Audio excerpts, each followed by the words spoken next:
Kom sluit ons oë. Vader, dankie vir hierdie voorreg wat ons nou voor U kon worship Abba.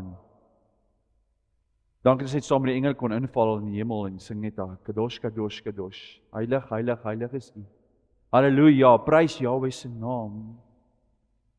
Vader, dankie Vader vir hierdie wonderlike voorreg dat ons nou die woord kan oopmaak. Yeshua, U is die woord en ons is honger, U is die brood. U is gebore in die huis van brood. En ons is honger. Ons is honger en kom leer ons. Abba, dankie nou vir hierdie skatte. Soos U sê in Spreuke, hierdie skatte wat U vir ons het vir die wat dit soek. Ek bid dat U dit sal oopmaak vir ons nou. Spreek U diensknegte luister. In Yeshua se naam bid ons dit. Amen. Sê hulle, ons is besig met hierdie reeks oor vas. En keer Abba daarvoor. Ons is nog nie klaar met vas nie. Ons is nou al by deel 4 en ons gaan volgende week ook weer praat oor vas. Dit is goed om te kyk na almal wat gevas het in die woord, om 'n bietjie te gaan leer oor hoekom hulle gevas het en wat hulle gedoen het en wat was die rede gewees. Want is hierdie diep skatte wat Vader ons kom leer en ek eer Abba vir vandag, want hier is so 'n mooi boodskap uit wat Esra gedoen het. En vandag wil ek 'n bietjie praat oor Esra. Ek het begin om te sê vandag praat ons oor Nehemia, maar toe vat Abba my na Esra toe. So ek gaan my heeltemal my hierdie woordprogram moet resave as Esra. So as Vader se wil is volgende week gaan ons dan praat oor Nehemia wat ook baie belangrik is. Ja, so ons het begin met die reeks deur te kyk wat Yeshua self sê in Matteus 6 vers 16 hoe om te vas. En ek gaan vir ons weer lees want tussen met hierdie fees van Pessach en visvloeds kan ons dalk al 'n bietjie weer geroes het. En ek is geneig om nogal baie keer en dit is so groot voorreg om eintlik wat lekker is dat as mens weet net weer dit moet lees en net weer moet hoor, want dan kom praat Vader weer. Praat sy Ruach weer en dit is altyd goed om weer woord en weer woord. Dis hoekom ons hele lewe lank kan praat oor die woord want elke keer kom Ruach en hy wys dit vir ons anderste van 'n ander kant af en dis wat so amazing is van Vader se woord. Ja, oor die wat 64,000 oorbruggings tussen die Ou Testament en die Nuwe Testament, dis net amazing. So ek lees vir ons Matteus 6 vers 16. En wanneer julle vas, moenie lang gesigte trek soos die gefeinstes nie, want hulle mismaak hul gesigte sodat dit deur die mense gesien kan word voordat hulle vas. Voorwaar ek sê vir julle, hulle het hulle loon weg, maar jy, as jy vas, hoor hierso, salf jou hoof en was jou gesig, sodat jy nie die mense laat sien dat jy vas nie, maar jou Vader wat in die verborgeninge is, en jou Vader wat in die verborgeninge sien, sal jou in die openbaar vergelde. Hierso kom leer Yeshua ons, ek gaan dit vinnig net weer deel, vir die wat dit nie gehoor het nie. Yeshua sê hierso, en dit is presies dieselfde oor die gebed ook, daar waar jy in jou binnekamer ingaan, daar waar jy in die geheim ingaan, daar sien Vader Jahweh in die geheim. Hy soek 'n spesiale plekkie, en dit is dieselfde met die vas ook. As jy vas, moenie hierdie lang gesigte trek nie van, ek is nou al so diep in hierdie vas. Sissa? Ja, ek kan nie wag om brood te eet nie. Doen ons mense, my kop is so seer. Praat ons nie genereel daaroor wat ons vir mense hierdie gesigte trek soos die woord sê as ons vas nie. En dit moenie so wees nie, want dan het jy klaar jou loon ontvang.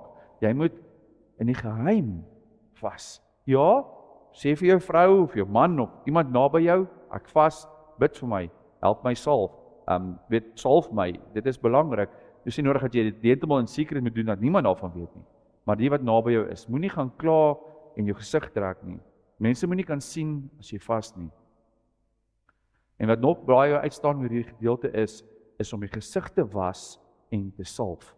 Daai was met die waterbad van die woord, ons direk daaroor gaan praat, Efesiërs 5 wat sê, was jou met die waterbad van die woord, kom skoon voor Vader Jahweh, reinig jouself deur die bloed van Yeshua, dat jy hierdie skoon mens kan wees, heel eerste, gemaak skoon die sonde, maak seker daar's niks teenoor 'n broer of 'n suster nie, gaan word skoon vir Vader Jahweh, was en dan salf jou hoof, deur te verklaar dat jy is 'n koningskind. Vra vir Vader se olie om op jou kop af te drup soos Aaron se gedrup het van sy baard afgedrup het. Mag Vader se olie oor jou gaan en dat sy salwing van Ruach HaKodesh op jou wees, want die ding is as jy begin vas, dan moet jy bedek wees deur die kosbare bloed van Yeshua en jy moet gesalf wees, anderste gaan die vyand jou klaar maak. want hy kom vir mense as jy vas. Ek het ruk terug gedeel van as jy ek het al die verlede gevas, dan gebeur maar net bad goeters. Weet soos met goeie, en dit is, miskien moet ons dalk begin leer om met olie te salf en te was voordat jy vas.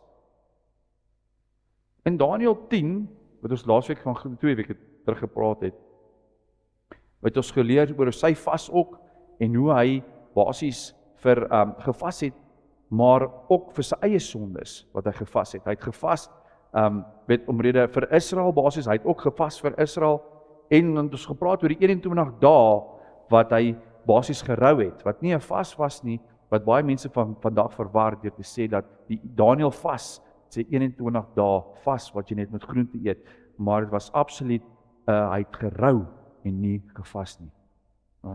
So, met nog deel is van daai van Daniël 10, wat Yeshua self van hom verskyn het, en waar Yeshua vir hom sê is, Daniël, ek het jou gehoor. Yeshua kom 2 jaar nadat hy gevas het, kom Yeshua by hom aan, want as jy gaan kyk, hy is die engel, die beskrywing van Openbaring 1, en hoe hy daar, Yeshua vir hom sê, Daniël, ek het jou gehoor, al het jy 2 jaar terug gevas en gebid, ek het jou gehoor, en ek is nou hierso.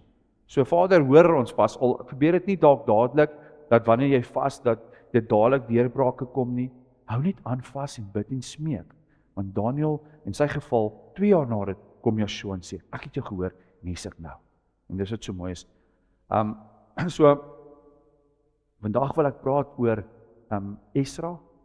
Esra is, ek is eerlik, ek het nie baie al oor hom gehoor nie, dis iemand wat niemand baie van praat nie, hulle skiep altyd en gaan eerder oor na en praat oor Nehemia. Maar Esra is 'n baie belangrike persoon in die woord, want hy het ook gevas. En dit is amazing om te sien hoe al hierdie mense, jou Esra, jou Daniël, jou Ester, jou Nehemia, almal het gevas vir Israel. Hulle het gevas dat die Jode kon deurbraak kry in daai tydperk, en alles, vandag gaan ek by baie geskiedenis gee, want van wanneer die tempel en die tye, wanneer hulle dit gedoen het, dat ons kan verstaan van die profesie wat gegee is oor daai tye. En as Vader se wil is volgende week dan praat oor Nehemia. Nou die boeke Esra en Nehemia het so 13 jaar uitmekaar uitgebeur. So Esra was voor Nehemia gewees, Nehemia het eers 13 jaar nadat die tempel herbou is, toe Nehemia gekom en hy die stad se mure herbou, die stad in Jerusalem. So Esra se groot ding was gewees, hy was 'n Levitbasis gewees, hy was onder Aaron se geslag gewees, en hy was 'n priester. Hy het vir mense gepreek, en dit was sy hart gewees om Vader se wet terug te bring na die mense toe van die stad in Jerusalem. Want daai mense het, ek gaan nou daar praat, hulle het baie hulle het ook ander mense, ander tribes getrou, dit het 'n pagan plek geword op daai stadium. So, om te begin met die storie van die herbou van die eerste tempel. Soos ons weet, moet ons teruggaan hoe dit gebeur het. Die eerste tempel, hy is verwoes as gevolg van sonde. Hulle het gesondig, hulle het hulle rug gedraai teenoor Vader Jahweh, hulle het die tempel verloor, die eerste tempel.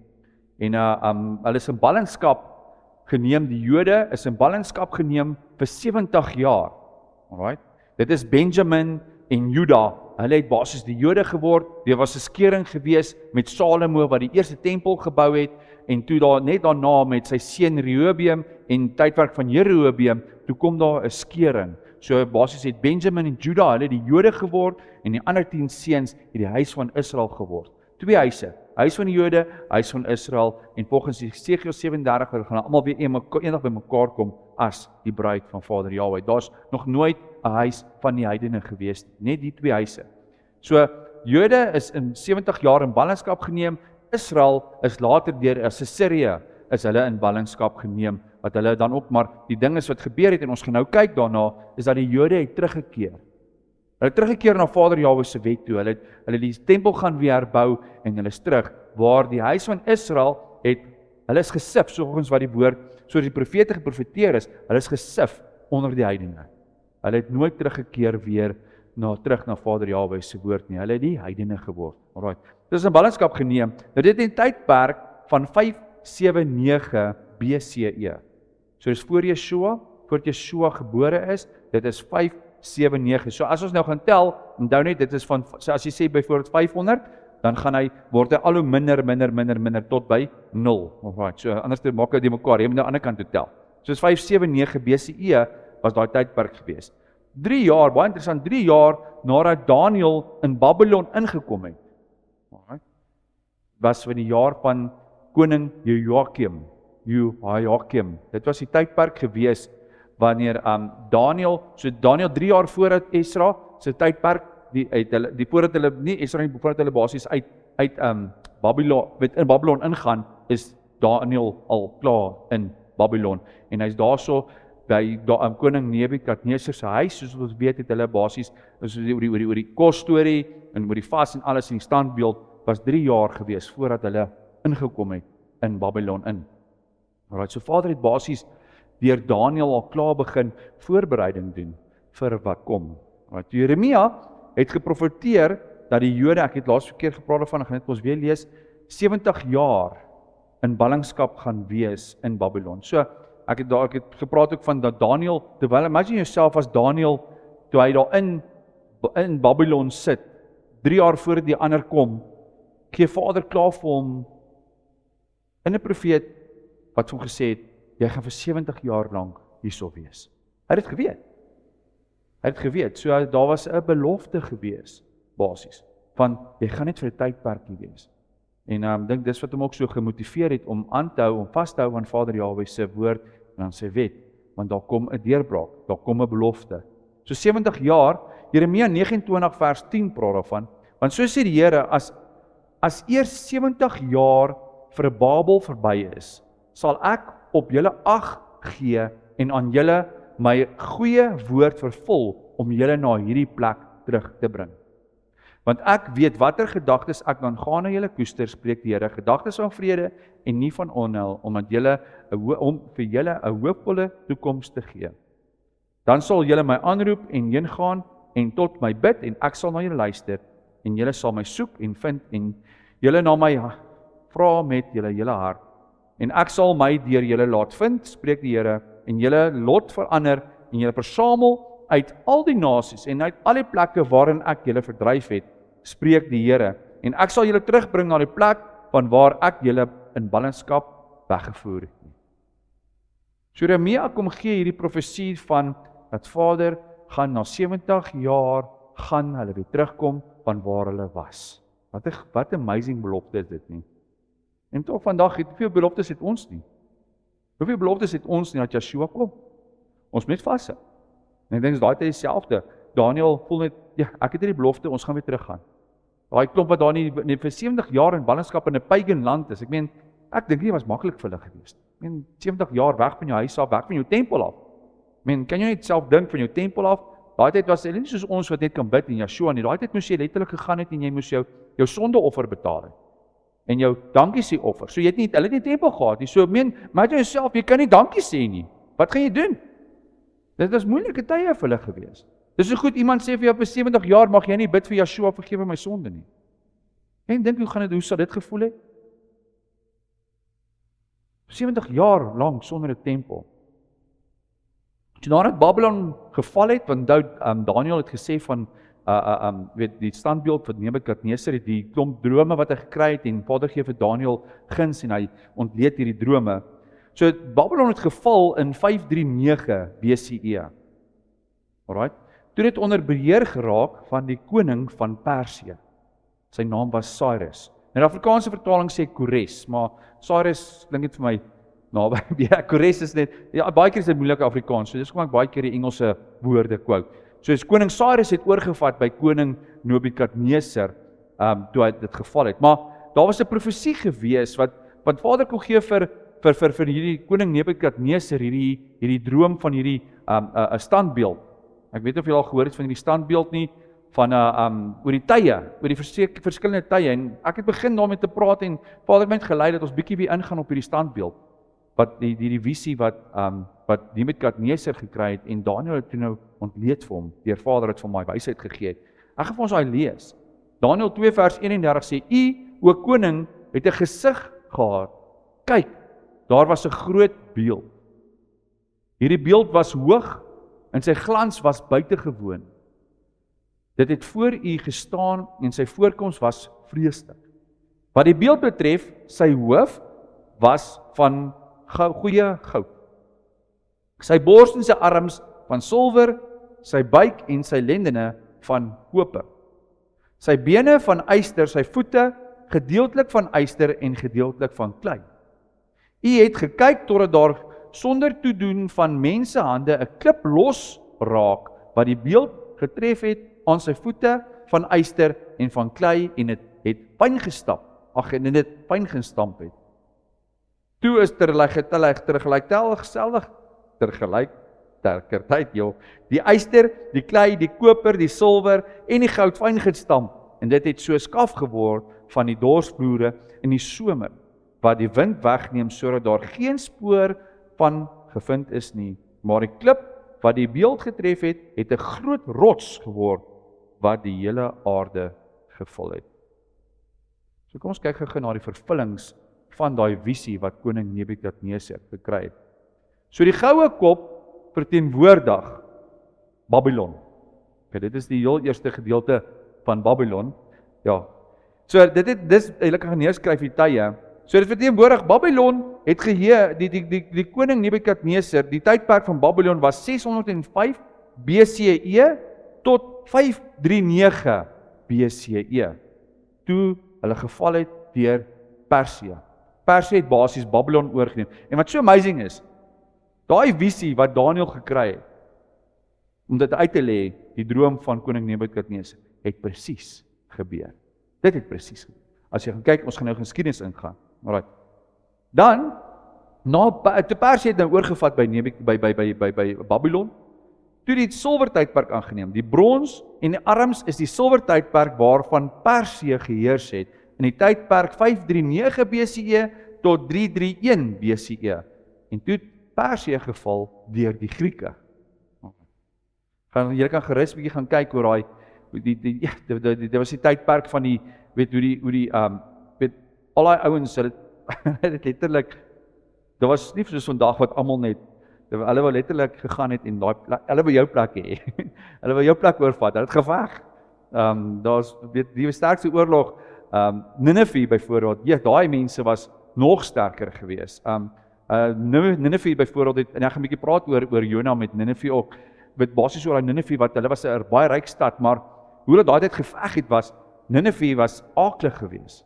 Hulle het gaan veg, dan het hulle die mense wat hulle, net klink nou 'n bietjie erg, wat basies teenoor hulle geveg het daai mense gevat en hulle het hulle velle afgetrek en teen die mure vasgesit. So hulle het basies gedryf om hierdie vrees te gee vir mense. So as jy het geweet, as jy teen hulle gaan oorlog maak en jy verloor, het jy groot moeilikheid. Dan gaan jy 'n painting teen 'n muur word op 'n vandag. So mense het so bang geraak vir hulle en dis hoe hulle gewen het. En op die einde van die dag hoe Nineve, hoe hulle Jona gegaan het en hy het hulle gaan waarsku en hulle het hulle self bekeer en maar net op vir 'n tydperk en hulle het toe maar weer opgestaan. En op die einde van die dag is Nineve verwyder van die aarde af. Heeltemal. Nineve bestaan nie eens meer vandag nie. Maar dit was soos in die plek gewees. Dit Nineve en Babylon. Alright. So, maar in elk geval dit was Babylon geval, Persië daar oorgevat en toe die Grieke oorgevat by Persië. Okay, nou die volgende ene van die standbeeld, sy buik en lende was die bronstydperk waar die Grieke geheers het. Dit was 331 BCE tot 63 BCE was die Grieke gewees. Alright. Dan die bene van yster wat volgende volg verteenwoordig die Romeinse tydperk. Nou as jy gaan kyk, dit is ook die tydperk van 63 af, dis toe Yeshua op 0 wat hy gebore is. So dis die tydperk wat hy basies op aarde was, tot en met 33 AD, wat AD was na Yeshua se geboorte, waar Yeshua nou op aarde was. Soos daai tydperk van die Romeinse, ons weet ook die Romeinse tydperk was ook die tydperk wanneer Yeshua, hulle was deel gewees van die kruisiging. Alright. Presies soos die standbeeld, soos die visie, het gebeur. Presies, alright. Nou, dit het begin 63 BCE tot 476 AD. Amper 500 jaar het die Romeinse ouens geheers. Alright. Toe het hulle geval, maar die westerse regering van die westerse het geval 476 AD. Alright. Maar die oostelike gedeelte van die Romeinse ouens het gegaan tot en met 1453. Het hulle aangehou, die Romeinse ouens. Dit is nou die dag, die 1500s. Dis nou die dag wat hulle nog aangegaan het. Dan die gelaaste gedeelte van die standbeeld is die voete. Die voete, gedeeltelik yster en gedeeltelik klei. So is 2 voete, maar is yster en klei. Dis die tydperk waarin ons nou lewe. Dis die laaste stuk van daai standbeeld. Daar's nie nog 'n klein standbeeldjie wat na dit volg nie. Dis die laaste gedeelte, dis die onderste gedeelte wat nog vervul moet word. En so wat die sterk yster is, maar ook swak klei. Dis ook met yster en klei is. Dis sterk, maar ook swak. Nou as jy gaan kyk na die 2 voete, is daar 2 voete en ek gaan nie te diep daarin raak nie, want anders gaan dit mense opinie raak. En ek wil nie hoe mense opinie gee nie, maar gaan kyk gerus wat huidiglik in die wêreld aangaan met al hierdie klomp lande wat bymekaar gaan kom as hierdie een wêreldorde, wêreldmag en al daai dinge, hierdie 10 voete, hierdie 10 tone, basies wat hulle sê gaan hierdie 10 provinsies op 10 plekke wees wat basies gaan wees as een orde en dan gaan hulle gaan saamwerk, maar hulle gaan teenoor mekaar werk. Hulle gaan sterk wees, maar hulle gaan swak wees. En hulle gaan nie kan saamstem oor baie dinge nie, maar hulle gaan saam wees. En dit is die tydperk wat ons nou in gaan beweeg.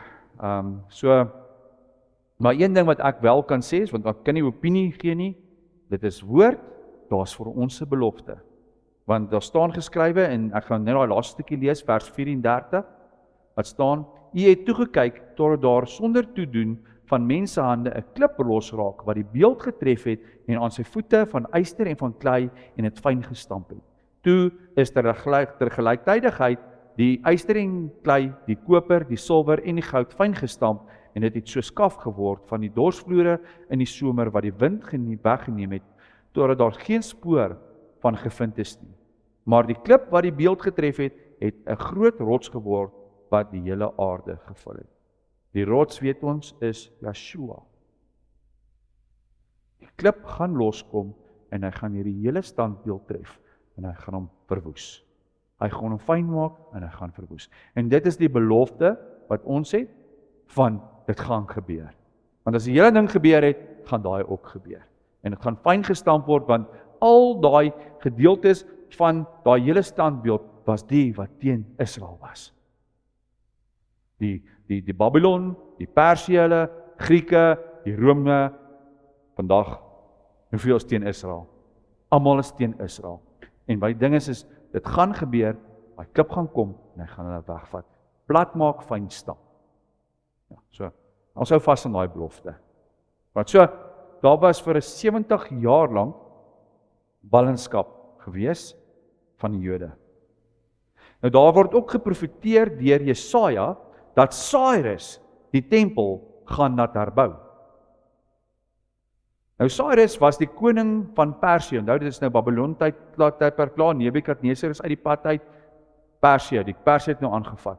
Hulle het nou oorgevat daarso by Babylon. Alright. So Cyrus was die Persiese koning gewees wat in Babylon gesit het. Nou hoor gou hoe amazing is Vader se woord. Jesaja 45 vers 1 profeteer.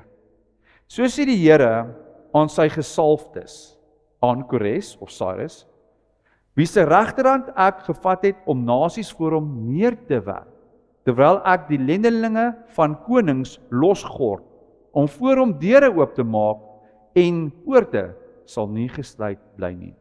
En vers 11 so sê die Here, die Heilige van Israel en sy formeerder, vra my aangaande die toekomstige dinge, vertrou my seuns en die werk van my hande aan my toe.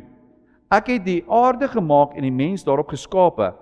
My hande het die hemel uitgespan en ek het aan sy ganse deurskare bevel gegee. Hier is ons nou 'n profesie wat hy sê, dit is vir Jesaja, dit is nou wat kom. Okay? Ek het hom verwerk, hoor gee so vers 13. Ek het hom verwerk in geregtigheid en al sy wees sal ek gelyk maak. Hy sal my stad bou en my ballinge loslaat, sodat koopprys en sonder koopprys en sonder geskenk, sê die Here van die leerskare.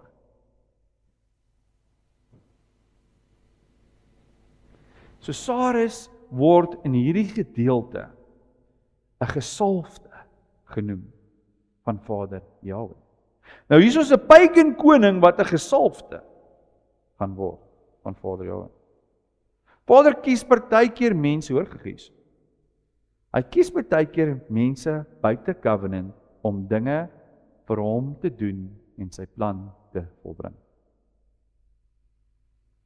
Eers later het Vader Cyrus sy hart geroer en dat hy vir die Israeliete gesê het, gaan terug na Jerusalem toe. Vader het hom gebruik vir sy plan om die mense terug te laat gaan. Vader het al geweet daai tyd. Hy het al daai tyd geweet, onthou Israel wat hy gesê het voordat hulle daarso in die beloofde land ingegaan het, dat hy vir hulle sê, maar julle gaan hoereer, hoor. Julle gaan hoereer agter die gode aan. Vader weet, hy ken ons as mens. En hier kom sê vir Jesaja, daar kom 'n tydperk van 7 deur Jeremia ook, maar daar kom 'n tydperk wanneer die volk in ballingskap gaan wees. Maar Vader gee heeltyd vir ons deurkom, hy gee heeltyd 'n belofte, hy gee heeltyd 'n uitkoms. Wat hy sê, maar ek gaan iemand verwerk, ek gaan hom salf, en hy gaan julle help om terug te kom, van waaraf julle uit ballingskap uitgeneem is. En dan so mooi, Vader Jahwe kom in die tydperk van Cyrus, en hy gee sommer, hy verander hom, en hy vat hulle terug, en hy gee vir hom geld, ondersteuning en produk, om die tempel weer te gaan herbou. Is nie amazing nie? Maar hy was nog steeds 'n koning van 'n pagan ryk, wat Vader Jahwe sy geld gebruik het, sy koningskap gebruik het, en sy materiaal gebruik het, om die tempel te gaan herbou. Vader draai pagan. Is nie amper so Spreuke, en ek gaan so 3 verse daar lees, want Vader gebruik baie keer die geld of die besittings van die onregverdige vir die regverdige. Vergeet so. Spreuke 13 vers 22. 'n Goeie mens laat sy kinders erwe, maar die vermoë van die sondaar word vir die regverdige weggebere. Met ander woorde, die regverdige erf die sondaar se geld en besittings. Dit word uitgehou vir die regverdige. Job 27 vers 16. As hy silwer ophoop soos stof en klere aanskaf soos modder, hy skaf aan, maar die regverdige trek dit aan en die onskuldige verdeel die silwer. Prediker 2 vers 26, die laaste verse, hoor jy hier nie. Want aan 'n mens wat welgevallig is voor sy aangesig, gee hy wysheid en kennis en vreugde. Maar aan die sondaar lê hy die taak op om bymekaar te maak en te versamel, om dit dan te gee aan een wat welgevallig is voor die aangesig van God. Ook dit is te vergeefs en gejaag na wind.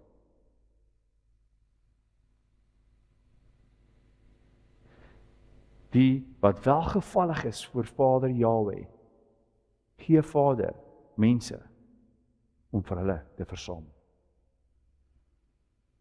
Die geld van die onregverdige word gegee vir die regverdige.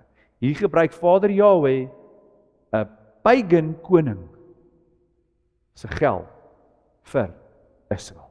Ja, hulle het gesondig. Die Jode het gesondig. Hulle het hulle loon betaal. Hulle het hulle tempel verloor. Romeine 6 vers 23, die loon van sonde is dood. Daar's 'n loon altyd vir sonde. Kyk maar net na Dawid. Dawid het hy was saam met Betseba. Hy het 'n man doodgemaak. Die loon kind is dood. Daar's 'n loon. 70 jaar lank was hulle in, dink ek, moeilike tye in 'n pagan land gewees. Maar 'n loon was betaal gewees. Dit was nikmar, dis klaar, dis finish nou. Nou kan hulle teruggaan, hulle klaar betaal. 70 jaar is lank. 70 jaar is lank.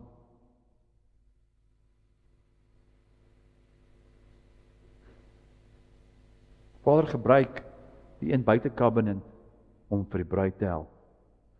So kom ons lees oor Esra. Wat het hy gedoen? Nou Esra 1 vers 1.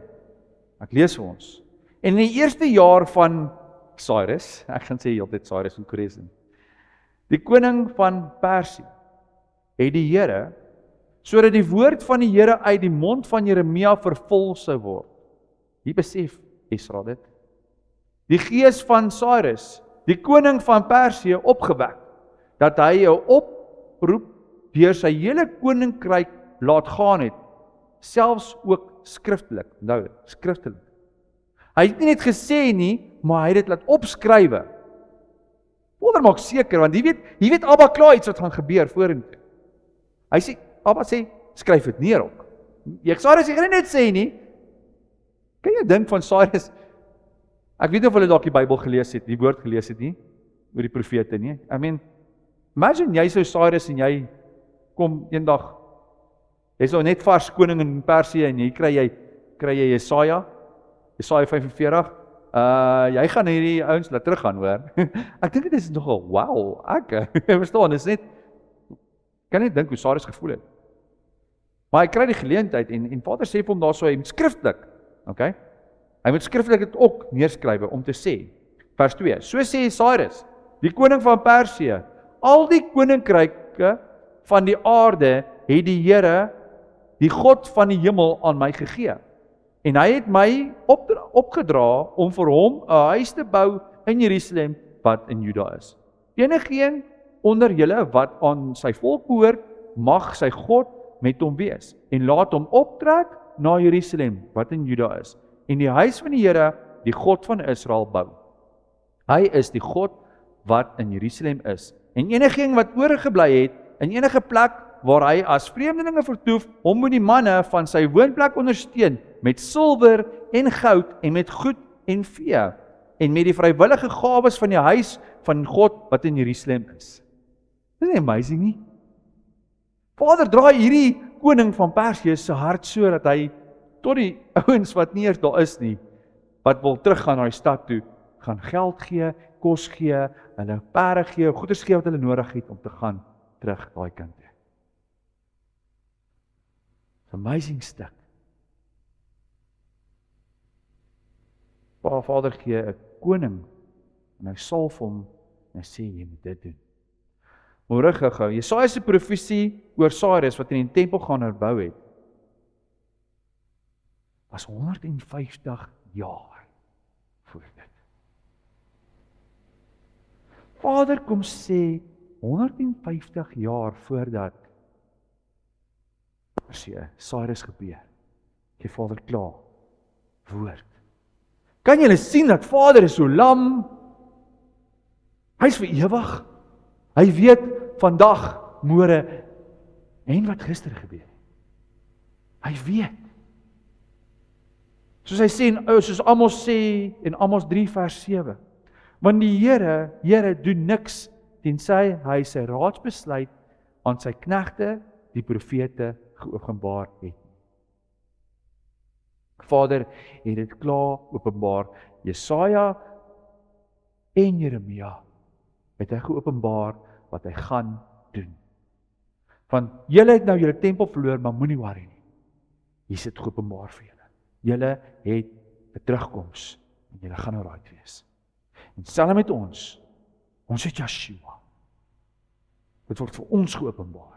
Vir ons is nou geopenbaar dat die klip gaan kom en hy gaan 'n standbeeld plat maak. Dis aan ons kan vashou. Hier sit ons nou in 2026 of 5, 7, 8, 6 dink ek. Ek weet nie die jaar nou is nie. Sit ons. Maar as jy is nog ons nog 1000 of weet nie hoeveel jare nog nie. Weet nie of mense daai tyd ook gaan sê, sien. Julle het ook 'n profesie gehad. Julle gaan okay wees. Ons moet vashou daaraan. So hoor gou mooi so, hierdie Hebreë vir die openbaar, die woord openbaar. Want Vader sê hy openbaar dit aan sy profete. Is gala. Dit beteken om oop te maak. Vader openbaar dit, hy maak dit oop, hy maak sy hart oop en sê, kyk, gala, dis wat gaan gebeur. Dis my hart vir julle. Hy wys dit vir ons vooraf. So moet ons sy stem ken as Vader vir ons gala. Ons moet, as die herder praat, moet ons sy stem ken. En die Gees sal onderskeid hê, as Vader sê, hou vas. En seker maak is hy wat praat. En die vyand is wat ons 'n valse leen gee nie. Vader sê, gala. Hy gaan vir jou openbaar. Hy sal vir jou wys wat kom. En dis so mooi. Nou Esra het toestemming gekry om te gaan na 70 jaar. Maar hy het 'n groot verantwoordelikheid gehad. Want hoor gou hierso. Die koning sê gaan. Dis soos wat Farao gesê het, gaan. Nou Babylon was omtrent 1600 kilos van Jerusalem af gewees. Sonder 'n kar is dit bietjie ver. 1600 kilos. Right? Nou moet julle weet, dis woestynarea, dis Israel. Dis Israel toe. Woestyn, klippe, warm, hitte, min water, riviere wat so nou en dan daar is waar jy moet deurgaan. Aanvallers, Amalekiete, Moabiete. Jy moet nou al 70 jaar gaan met jy jou in hierdie klein huisiekie vir jouself gemaak in die kokonnetjie. Nou moet jy teruggaan na die plek toe. En ek dink dit as die mense geweet het jy is 'n Jood daai tyd, was hy nie so lief gewees vir jou nie. So dis nie die enigste probleem nie. Imagine nou jy moet teruggaan. Sê net jy was so 70 jaar weg van jou huis af. En dat ander mense jou tempel kom afbreek en jou huis kom afbreek en jy nou ewe skielik sê, hallo, ek's hierso. Gee terug my goeders. Ek gaan nou die tempel herbou. Kan jy dink hoe Esra gevoel het? Die onbekende, want jy moet teruggaan, want vir 70 jaar lank het hulle so getrou met afgode en pagan mense, hulle het teen vir alles se wet gegaan, daar was nie meer tempel gewees nie, Jerusalem was vol van hierdie pagan mense gewees.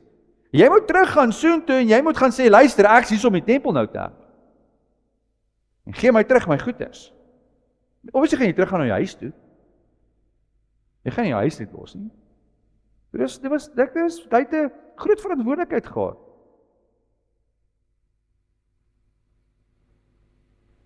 So mense ek glo nie baie van hom gehou nie. Maar Esra het vasgehou aan Jahwe se belofte. Want hy het 'n belofte gehad. Dat hulle gaan teruggaan. Wat die profete geprofeteer het. En wat kan ons daaraan leer? Want baie keer lê die onbekende vir ons voor. Baie keer lê daar gevaar voor. Baie keer lê daar vrees voor. En wat het Esra gedoen? Hy sê kom ons gaan en ons hoop en ons bid, dit gaan goed met ons almal gaan daarso. Of het hy iets gedoen? Hy het gevas. Esra 8 vers 21. Toe het ek daar 'n vas uitgeroep aan die rivier Ahawa, om ons te verontmoedig voor die aangesig van onsse God, teen einde van hom 'n voorspoedige reis te vra vir ons en ons families en al ons goed. Vergeet op. Want ek was skaam om van die koning 'n leer en perderuiters te vra om ons te help teen vyande op die pad, omdat ons met die koning gespreek en gesê het, die hand van onsse God is ten goeie oor almal wat hom soek, maar sy krag en sy troon is oor almal wat hom verlaat. So het ons dan gevas en onsse God dit gevra en hy het ons verhoor. Toe het ek van die priesteroowers 12 afgesonder, Serebia, Hasabia en 10 van hulle broers saam met hulle. Dankie Abba dat u nie hulle ook genoem het nie, is moeilik om te lees. Okay, en ek het vir hulle die silwer en die goud van die voorwerpe afgeweeg, die offergawe, hoor gou mooi, van die huis van ons God, wat die koning en die raadsmanne en sy vorste van die hele Israel laat besig was, aangebied het. En ek het in hulle hand afgeweeg 650 talente silwer en silwervoorwerpe van 100 talente in goud, dis baie. En 20 goue bekers van 1000 darike en 2 mooi goudgeel voorwerpe van koper, kosbaar soos goud. En ek het vir hulle gesê, julle is heilig aan die Here, en die voorwerpe is heilig, en die silwer en die goud is vrywillige gawe aan die Here en God van julle vaders. Waak daaroor en bewaar dit, totdat julle dit afweeg voor die owerstes van die priesters en leviete, en die familie, owerstes van Israel in Jerusalem, in die vertrekke van die huis van die Here. Toe het die priesters en die leviete die gewig van die silwer en goud, en die voorwerp ontvang, om dit na Jerusalem, na die huis van ons God te bring. Wat 'n mooi hart van Esra. Hy roep die volk vir vas en vir beskerming. Op hierdie journey wat hy moet gaan. Vir vas en beskerming. Maar hy was te skaam gewees om die koning te vra vir beskerming. Hoekom? Hoekom was hy te skaam gewees met sy koning, aangesien hy nou vir ons al hierdie goud en geld en dinge gee, kan hy net sommer vir ons ook paar kanonne en paar AK-47's gee, ons wil gaan nie. Hy was skaam gewees. Hy was nederig gewees. Want hoekom? Hy het klaar verklaar dat Jahwe saam met hulle gaan wees. Hy het lewe gespreek. Hy het iets verklaar voordat dit gebeur het. Dis een ding wat hy gedoen het. Okay? En hoe laat die vyand hom twyfel op daai stadium? Want die vyand kom en hy waai vir hom hierdie dinge voor sy gesig. Want jy moet bang wees, want jy gaan hier onbekende ingaan. En laat die vyand hom twyfel en baie keer. Hoe baie keer laat die vyand nie ons twyfel? Hoe baie keer wys die vyand nie vir jou omstandighede wat jy het in jou lewe nie? Van hier's 'n siekte, hier kom hongersnood, hier kom aanvalle. Hoe baie keer gebreek dit, dan spreek ons ietsie braaf. Hoe baie keer kom ons nie net en sê, ek gaan my huis nou hierdie ekstra sekuriteit gee. Want sodra die vyand jou begin laat twyfel, dan doen jy menslike dinge. En Esra besluit nie om op die omstandighede te konsentreer nie, maar hy vertrou op Vader Jahwe. Maar ons as mens baie keer as jy in hierdie situasie sit, dan doen jy nie dit, dan maak menslike planne nie. Van hierso is nou in my area waar ek bly, is hierso nou 'n klomp aanvalle, so ek moet nou ekstra sekuriteit kry. Ek moet ekstra omheininge sit, ek moet ekstra diewering sit. Wat het geword van om te vas soos Esra en om op Jahwe te vertrou en lewe te spreek? Want hy kon gevra het. Hy kon gevra het vir perderuiters, vir kanonne en AK-47's, maar hy doen dit nie. Hy vertrou op Jahwe en spreek lewe. En dis wat ons kan uitleer is.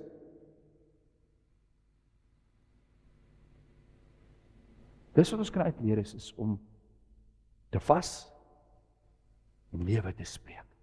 Daar staan geskrywe. Want hy het vasgehou aan die profesie wat uitgespreek is oor Jesaja en Jeremia. Daar staan geskrywe. Ons gaan na Jerusalem toe, punt. Vader het gesê hy gaan ons vat. Daar's nie van twyfel eers dat ons gaan nie. Vader gesê ons gaan vashou. Dit staan geskrywe, vyand, ek gaan nie vrees nie, ek gaan nie nou begin om vir my omheinings op te sit en groter kans te kry nie. Ek vertrou, want U sê in Psalm 91, as jy my ken en jy is lief vir my, sal ek my engele opdrag gee om jou te beskerm, en om te ken om lief te wees is om sy gebooie te onderhou. Dis wat Vader sê. Gaan jy op hom vertrou of gaan jy begin twyfel? Want die vyand wou vir Esra laat twyfel het op daai stadium. Want hy het vir hom die onbekende gewys. Ons moet soos Esra's wees. Hoor wat sê Jeremia in Jeremia 17 vers 5. So sê die Here: Vervloek is die man wat op die mens vertrou en vlees sy arm maak terwyl sy hart van die Here afwyk.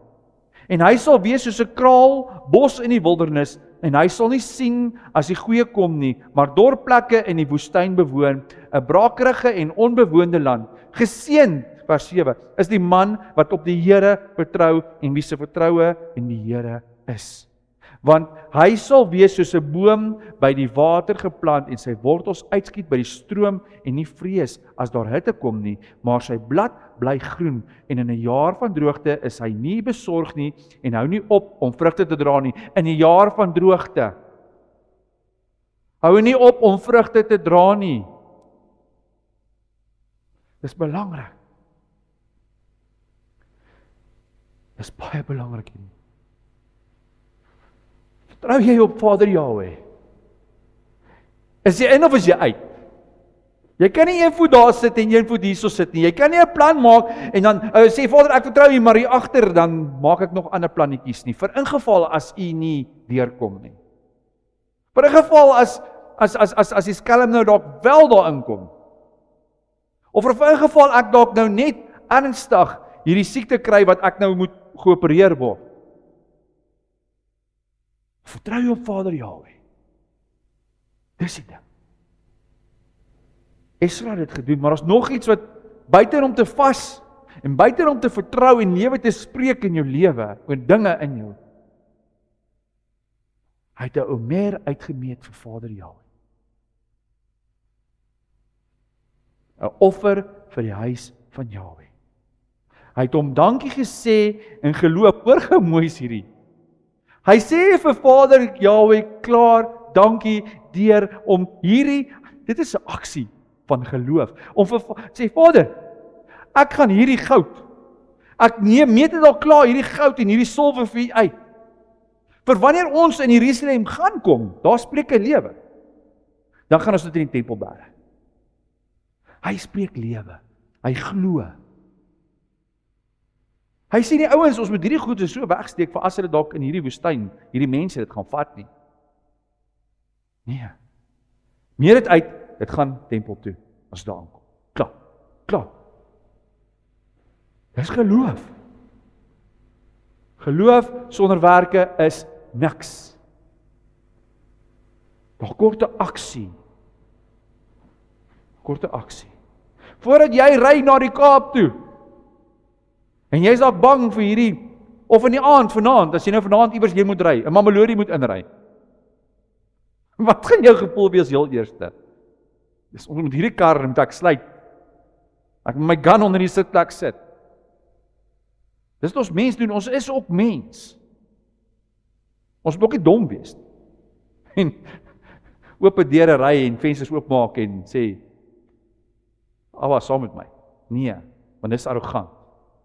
Dan toets sy Vader. Maar, in jou binne vertrek, vas, smeek, spreek lewe, sê dankie as wat jy klaar ontvang het. So, Vader sal jou beskerm, as dit sy wil is. As jy nou moet afgetrek word en daar's 10 mense om jou en wil jou aanval, dan kry jy geleentheid om te bid vir hulle. Vader sit jy baie keer in die vuur. Daar's 'n gebruik hier. Baie keer. Maar ons moet begin bid en spreek, en nie vrees nie. Abba wil nie ons moet vrees nie. Vrees is van die vyand af. So hierso kom gee Esra sy eerste vrug vir Vader Jahweh. Hulle is eerste vrug toe hulle uit Babylon uitgaan, kom gee hulle eerste vrug vir Vader Jahweh. Is dit nie mooi nie?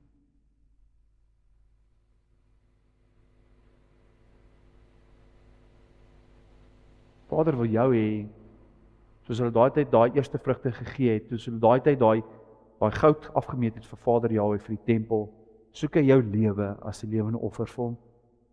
Hy wil hê jy moet jou alles gee. Hy wil hê jy moet hom eerste maak in jou lewe, want dan hoef jy nie te vrees nie. Vader Jahwe sê hy sal jou beskerm. Het Israel veilig in Jerusalem aangekom? Ja, hulle het. Hulle het die tempel herbou. Maar, het hulle teenstand gekry terwyl hulle die tempel gebou het? Ja, hulle het. So hoe pas die vyand nou in hierdie prentjie? Want hy het mos altyd is hy in die prentjie. Hy kan mos nie net 'n mens los nie. Hy is altyd daar. Dink julle die vyand sou hulle los om die huis, die tempel van Vader Jahwe weer te herbou? Nou hy het veroorsaak dat die mense begin sondig het deur hulle tempel te verloor het. Die vyand het veroorsaak dat die tempel afgebrand is. Die vyand het veroorsaak dat die tempel afgebreek is. Dink jy hy gaan nou dan toelaat dat Israel sommer net lekker die tempel herbou? Nee. Hulle lone was betaal gewees, die sonde is betaal gewees. Maar hoe het die vyand dit gedoen? Wat het hy gedoen? Ons gevolg en ek praat oor Nehemia ook, hy teenstand gekry. Nou, daar's altyd 'n belofte vir jou. Daar's altyd 'n vooruitsig, daar's altyd iets goeds, maar moenie vergeet, sonde lê en loer vir jou. Die vyand loer daar agter die bos vir jou. Hy is in die prentjie. Ons kan nie, dit is maar dit. Esra was nog in Babylon gewees en Zerubabel het hom vooruit gegaan om die tempel te gaan herbou. Zerubabel was die projekbestuurder gewees en Esra was die priester. So Zerubabel het gekonsentreer om die tempel te herbou, Esra het gekonsentreer om al hierdie pagan mense weer terug te kry in covenant. Dis was hulle sy werk gewees.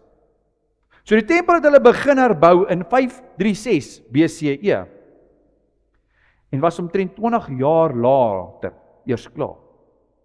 516 BCE. Dis toe die tempel eers klaar. 20 jaar gevat om die tempel weer te herbou.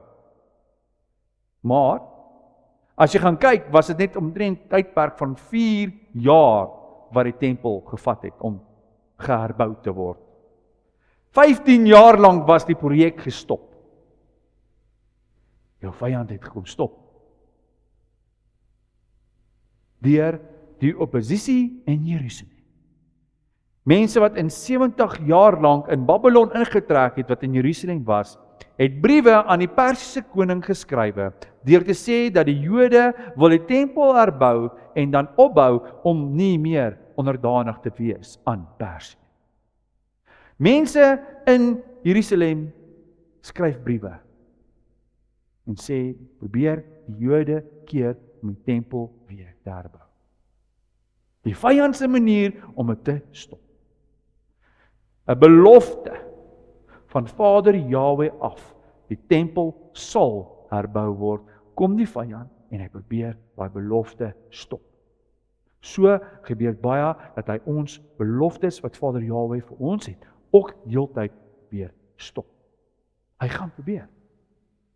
So Artaxerxes het toe dit gestop. Maar Esra het teruggegaan aan die koning Artaxerxes en hy het vir hom die oorspronklike brief gewys wat Cyrus daai tyd gedoen het, geskryf het en gesê die tempel moet herbou word. Kyk hoe amazing is dit. Vader Jahwe gee aan Cyrus, sê Cyrus, hy sê vir almal, hy spreek dit, julle moet die mense help, geld gee en hulle met die tempel gaan herbou, laat hulle gaan. Maar Vader sê vir hom, skriftelik ook, skryf dit neer. Vader het klaar geweet, daar gaan 'n oppositie kom en wat gaan keer dat hierdie tempel nie geherbou word nie, want na Cyrus het Artaxerxes gekom. Okay? En hy gaan, Esra gaan en hy vat daai brief en sê luister, hier is deur Cyrus geskrywe, ons gaan hierdie tempel herbou. En jy moet seker vir my geld, ek dink net sommer herinner, dan gee sommer my geld op verder.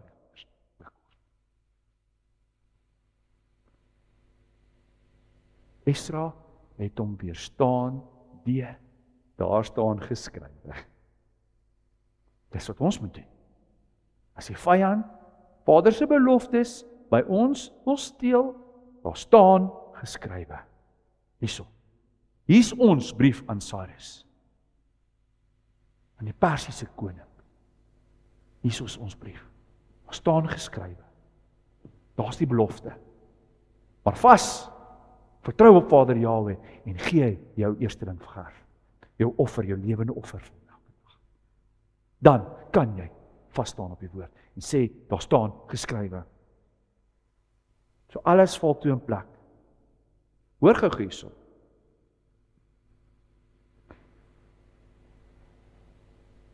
Amazing Abba is met hierdie tempel herbou.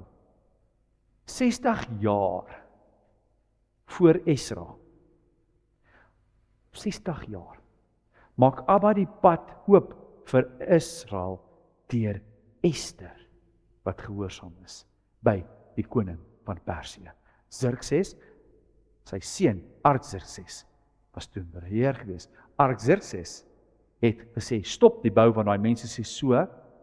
Esra wys hom die brief. Hy onthou seker wat sy, ek weet nie of sy ma was nie, maar wat Ester daai tyd gedoen het.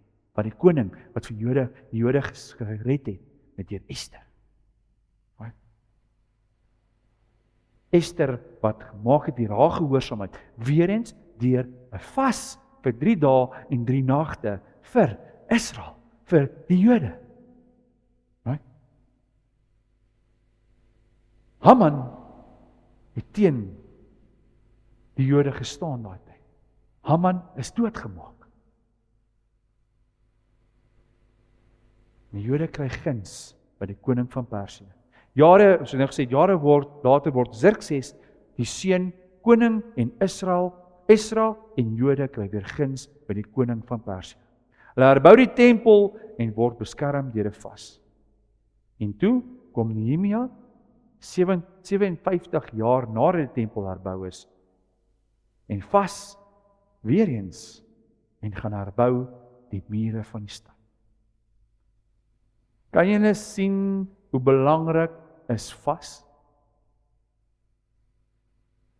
Die Ester, Esra, Daniel, Nehemia het gevas. En alles was deel gewees om hierdie tempel weer te herbou. Kan jy sien hoe belangrik is vas vir hierdie tempel? Vir hierdie tempel te herbou? As jou tempel gebreek is deur die vyand, as jy dalk in 'n 70 jaar ballingskap sit, dat jou tempel dalk afgebreek is, ons is vandag die tempel. 1 Korintiërs 6 vers 19 sê dit. Die vyand gaan daai tempel probeer afbreek, en as jy hom toelaat om hierdie tempel af te breek, daar is vandag vir jou belofte. Deur Yeshua gaan hy herbou word hierdie tempel. Maar glo vir my, die vyand gaan hom weer keer dat hy nie herbou moet word nie. Dis die geestelike prent. Gaan jy vas? Gaan jy vertrou op Vader Jahwe? Gaan jy vir hom 'n lewende offer wees? Dan sal hierdie tempel weer herbou word deur Yeshua. Vas. Belangrik. En dis een ding wat die vyand steel, want mense vas nie meer vandag. Dis 'n wapen teen die vyand. En geloof, die tweede wapen. Want help nie jy vas, het nie geloof nie. Dis baie belangrik. En dan die dankie sê in geloof. Amen. Dankie Abba. Kom ons sluit ons toe. Ons almagtige Vader, Abba, dankie vir hierdie woord, Abba, wat so soet soos heuning is, Vader. Abba, ons prys U vir dit, Vader, dat U ons kom leer, Abba. Abba, U is getrou, U is Yahweh Olam, Abba, U is vir altyd. U beloftes is vas. U woorde kom nooit leeg terug nie, Vader. Dis net ons wat verander, Abba. Vergewe ons vir die kere wat ons nie glo in die beloftes nie. Vergewe ons vir die kere wat ons dalk in Egipte eerder wil bly as wat om te gaan. Vergewe ons, Abba, vir die kere wat ons self probeer om hierdie tempel dalk reg te maak of om dinge uit te sorteer of mens dinge te doen om baie keer God te speel. Vergewe ons vir dit, Abba. Leer ons, Abba, om op U te vertrou, Vader Jahweh. Maak nie saak wat nie, mag ons soos daai boom wees, geplant by water, en wanneer daar droogte is, dat ons nog steeds sal vrug dra, en sal by glo, vir as die droogte verby is, dat daai vrug nog steeds sal wees. Dankie Vader ook vir seisoene in ons lewe, waar U ons in daai seisoene insit, waar U ons louter, Abba, waar U die goud louter om nog mooier te skyn vir U. Waar hierdie getuienisse dat gebeur, Abba, dat ons kan getuig vir U. Vader, ek eer U ook vir die beloofde land, Abba, maar soos daar 'n beloofde land is vir jou boetie en sussie, is daar nog steeds hierdie reuse. Maar Vader, kom gee vir jou sy woord, sy swaard, om jou te leer, en jou te wys hoe om daai reus te weerstaan. Mag die woord vir jou soos 'n tweesnydende swaard wees, boetie en sussie. Dankie Yeshua, dat U 'n weg kom maak het vir ons om terug te kom. Soos wat daai Jode daai tyd in Babylon was, het U 'n weg kom terugmaak deur die beloftes wat gegee is deur Vader Jahweh. En hulle het teruggegaan. Maar soos dit Israel ook verstrooi is onder Assirië en gesif is onder die heidene, Yeshua, het U gekom. U het gekom om ons terug te bring na Vader Jahweh toe. U het gesê, ek kom nie vir die huis van Jode nie, maar ek kom vir die huis van Israel, om hulle terug te bring. Boetie en sussie, jy wat besig is om terug te kom, jy die skapie wat Vader Jahweh sê, die Yeshua sal gaan en hy sal al die skapies los en hy sal jou gaan haal. Maar as jy gehaal word soos wat Israel uit die Babylon uit is na die tempel toe, gaan jy ook vas. Gaan jy ook glo? Gaan jy ook dankie sê soos wat hulle gedoen het? Jy verlore skapie wat terugkom. Dankie Yeshua dat U ons gaan haal het. Ons prys U daarvoor. Dat U die prys betaal het sodat ons kan terugkom. U is die belofte. En waar is die tempels wat ons is vandag, die tempels van die Heilige Gees van Ruach HaKodesh, en Abba, mag ons hierdie tempel herbou deur Yeshua wat ons die krag gee en regmaak, sodat hierdie mooi tempel vir U sal wees, sodat U in hom sal bly. Yeshua, sodat U in hom sal bly. U is so welkom om in hierdie tempel te bly. Sê vir U dankie vir genade. Dankie dat U ons so lief het, Abba, dat U ons hierdie seën gee. Yeshua, dankie dat U 'n weg kom maak het sodat ons hierdie seën kan kry. Deel van Israel is hierdie belofte van 'n seën. Moet ons sê ontvang nou hierdie seën. Volgens Galasiërs 3 vers 29 het Yeshua, deur Yeshua is ons erfgename aan die beloftes wat gegee is vir Abraham, Isak en Jakob. Ons is erfgename deur Yeshua. Ontvang nou hierdie seën wat Vader Jahweh vir jou het. Ja, Varecha Adonai Vishmarecha. Ja, Adonai Panevlecha Viguneka. Yesa Adonai Panevlecha Viasemlecha Shalom. Vader Jahweh sê, hy sal jou seën. Hy sal jou bewaar, glo dit net. Kom in covenant in, hy sal jou bewaar. Vader Jahweh sê, sy aangesig oor jou verhef. En hy sal sy aangesig oor jou laat skyn. Mag jy skyn soos dit Moses geskyn het toe hy covenant ontvang het op Berg Sinai. En mag jy 'n lighuis wees vir Vader Jahweh buitekant in hierdie donker wêreld. En Vader Jahweh seën jou vandag met sy shalom. Ontvang nou sy shalom wat hy vir jou het. Oralste waar jy gaan, in jou stad, jou in jou uit, by jou werk, by jou besigheid, tussen jou man en jou vrou, tussen jou kinders. Ontvang Vader Jahweh se shalom nou. Dankie Abba, ons ontvang dit nou deur die kragtige werking van die Ruach HaKodesh en deur ons koning en ons hoofpriester, die seun van Jahweh, Yeshua Mashiach se naam, ontvang ons dit nou. En dankie dat U sê alles wat ons in sy naam vra, sal ons ontvang. Ons ontvang dit nou in Yeshua se naam. Amen. Amen. Dankie julle. Like asseblief ons video, subscribe asseblief ons kanaal en stuur dit vir jou vriende.